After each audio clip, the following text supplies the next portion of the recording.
What does it take to operate a medium-sized network? What types of devices and protocols are involved in providing internet connectivity in a secure environment? What does the future look like in terms of networking and the rise of API-based configurations? This course will answer those questions and more while providing you with practical hands-on skills. Welcome to Interconnecting Cisco Network Devices, Part 2. Hi there, I'm Brandon Carroll, and it's a privilege for me to be able to introduce you to ICND2. I've been a networking professional since the late 90s, and over the last 2+ decades, I've worked my way from CCNA up to CCIE with courses just like this one. One thing that I've always shared with prospective students is that you have to immerse yourself in this course and question everything. Prove these concepts to yourself, and you'll soon find yourself wanting to take your certifications to the next level. Not to mention that routing and switching is at the core of everything networking, so the skills and knowledge you gain from this course will not go unused. Hopefully you've already taken the ICND2 course. Many of the technologies you're going to discover in this course build upon what you learned back in ICND2. You may recall that ICND2 helped you to understand the function of networking and how to work in a small network environment. Well, now it's time to step up your game as ICND2 takes you into the medium-sized local area network and guides you through working with multiple switches, VLANs, trunking, and spanning tree, and more. Layer 2 has always been one of my favorite areas of networking, and I think you're really going to benefit from the discussions in these sections. After completing this course, you're also going to be more familiar with troubleshooting IP connectivity, as well as analyzing some common network issues and the initial steps to resolve them. But that's only the beginning. You'll also be able to configure and troubleshoot both EIGRP and OSPF for IPv4 and IPv6. You'll also walk away with an understanding of WAN technology and the components used for connecting remote sites. And finally, you'll get a good look at today's network management methods, including identity management with 802.1x, SNMP, and a fairly new concept known as SDN with the Cisco APIC EM. So, is this course right for you? Well, ask yourself these two questions. Am I now, or do I plan in the future to be working in a mid-sized network? Does my career path include the management of Cisco IOS routers and switches? If you answered yes to either one of these questions, then it's pretty safe to say that you're in the right place.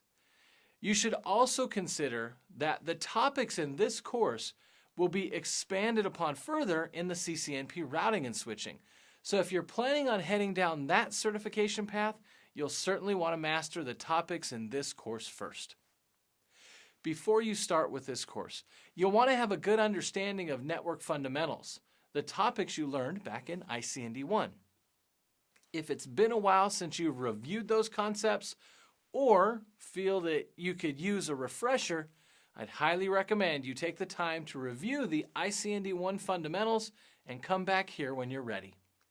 You'll be working with switches and routers, so having an understanding of local area networks and how switching works, as well as basic routing, is important. We'll assume you have this understanding during our discussions in this course, and that you understand how to establish internet connectivity, configure network device security, manage devices, and implement basic IPv6 connectivity. Take your time to ensure that you have these skills prior to starting. Students that gloss over those concepts tend to struggle through this course, and we certainly don't want you to do that. So, why is this course important? For one, it helps you achieve your certification goal of CCNA RNS, and it will support your career goals if you plan on being a network engineer. The CCNA is one of the most respected certifications in the industry and really does make a difference when identifying potential candidates for employment. Employers view certified candidates as being disciplined and able to learn complex topics, and you'll be well positioned to succeed given the knowledge and skills you'll develop while preparing for the CCNA certification. In addition to these points, this course is an important stepping stone for anyone desiring professional or expert level certification. Not to mention, a few other certification tracks require a CCNA certification, since the concepts covered in both ICND1 and ICND2 are considered core fundamentals that every network engineer should possess.